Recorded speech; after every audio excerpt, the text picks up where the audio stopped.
Saya berterima kasih atas undangan dan kesempatan yang diberikan kepada saya untuk menceritakan sekelumit kisah tentang apa yang pernah saya lakukan pada saat-saat yang sangat mencekam di medium Mei 1998. Bagi orang-orang yang sudah dewasa saat itu dan tinggal di Jakarta, peristiwa ini sulit dilupakan karena hari-hari 3 hari itu sangat mencekam. Semua orang mengurung diri di dalam rumah karena takut keluar. Penjarahan, pembunuhan, perampokan, pengrusakan, dan perkosaan terjadi serempak di mana-mana, di beberapa kota besar, baik di Pulau Jawa maupun di luar Pulau Jawa.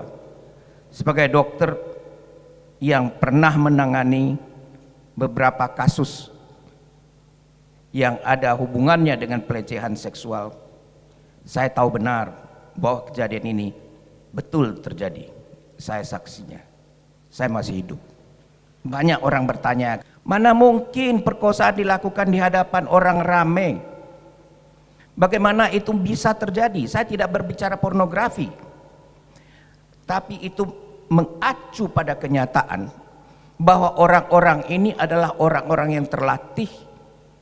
Orang-orang ini adalah orang-orang yang ditugaskan untuk mendatangkan ketakutan bagi rakyatnya sendiri.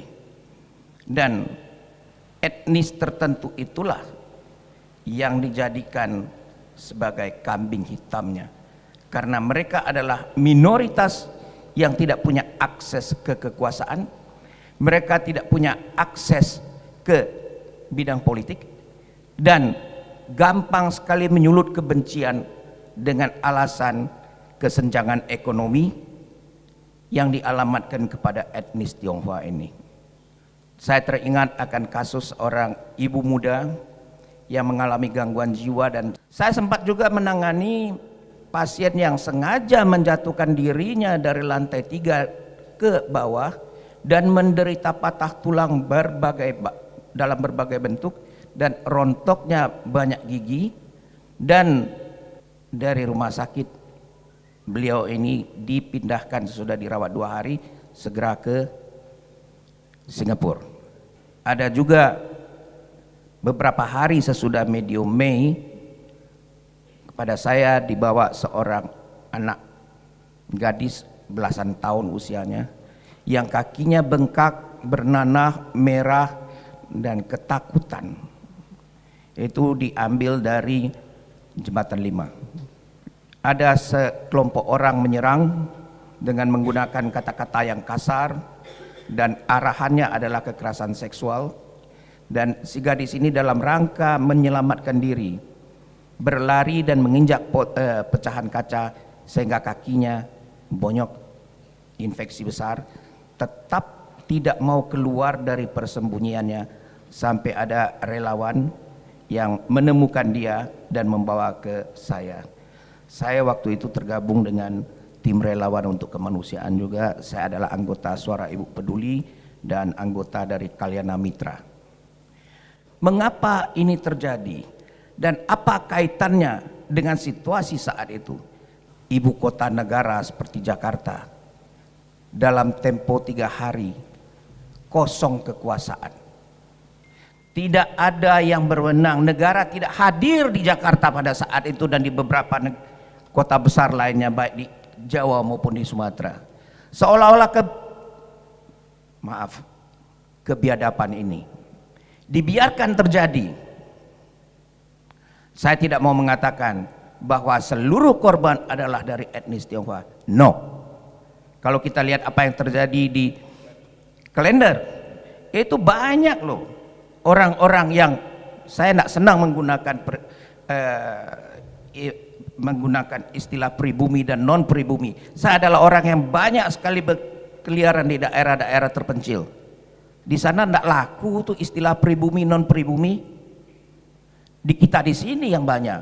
Nah, terutama mereka-mereka itu sudah mereka dari golongan ekonomi lemah, dicaci maki dan dihina pula dengan satu sebutan penjara. Saya bekerja di rumah sakit Husada. Saya banyak mendengar cerita dari suster-suster rumah sakit Husada pada saat itu.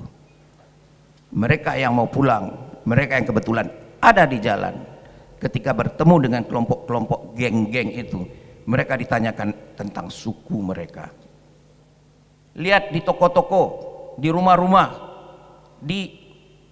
terutama di Gajah Mada dan Hayam Wuruk, tertulis milik pribumi asli. Sudah tertulis milik pribumi asli lagi. Saya pernah diwawancara di TV. Saya pernah ditanyakan oleh wartawannya, dokter, kalau memang dokter pernah melayani, merawat, mengobati salah seorang korban, tunjukkan kepada kami. Itu permintaan yang sangat di luar batas. Saya katakan kepada dia, saya melakukan semua ini karena memang ada yang demikian terjadi, dan saya tidak akan menunjukkan bukti itu kepadamu hanya karena nafsumu ingin mengetahui dan mengenal korban. Bagi saya itu adalah sumpah jabatan seorang dokter untuk merahasiakan identitas pasien saya. Untuk itu saya disumpah dan saya akan merahasiakannya. Tim gabungan pencari fakta sudah mengeluarkan statement bahwa memang ada terjadi. Ini diperdebatkan lagi soal angkanya, soal jumlahnya. Lalu ditambah lagi embel-embelnya. Setiap hari ada terjadi perkosaan di New York, orang kok nak mencak-mencak katanya. Beda dong. Beda antara kriminal di satu pihak dan politik di lain pihak. Ada unsur ethnic cleansing atau ethnic cleansing di dalamnya. Ethnic cleansing bukan hanya berarti membunuh orang-orang etnis tertentu, tapi membuat takut, membuat takut, menyebarkan ketakutan terhadap etnis tertentu, sehingga orang-orang dari etnis ini merasa insecure, merasa tidak nyaman untuk tinggal di suatu tempat, lalu eksodus ke tempat yang lainnya. Nah, ini termasuk ethnic cleansing. Banyak orang menuduh saya dengan mengatakan, Dr. Lee aktif sedemikian rupa sehingga melupakan keselamatan dirinya sendiri, karena yang ditolong adalah etnis Tionghoa katanya. No, itu salah. Itu salah.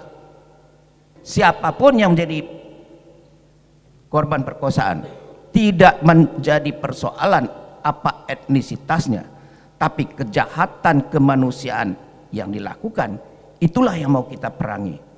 Dan sebagai warga negara Indonesia, saya malu mengakui mempunyai sebuah pemerintahan yang di luar berkoar-koar mengatakan menentang politik apartheid yang terjadi di Afrika Selatan, tapi di dalam negeri sendiri melakukan praktek apartheid terhadap etnis minoritas yang notabene adalah warga negaranya sendiri, yang seharusnya dilindungi. Dan tugas kita ke depan adalah jangan sampai ini terulang. Dan terlebih daripada itu, kita harus ikut dalam proses membangun bangsa dan negara kita. Terima kasih.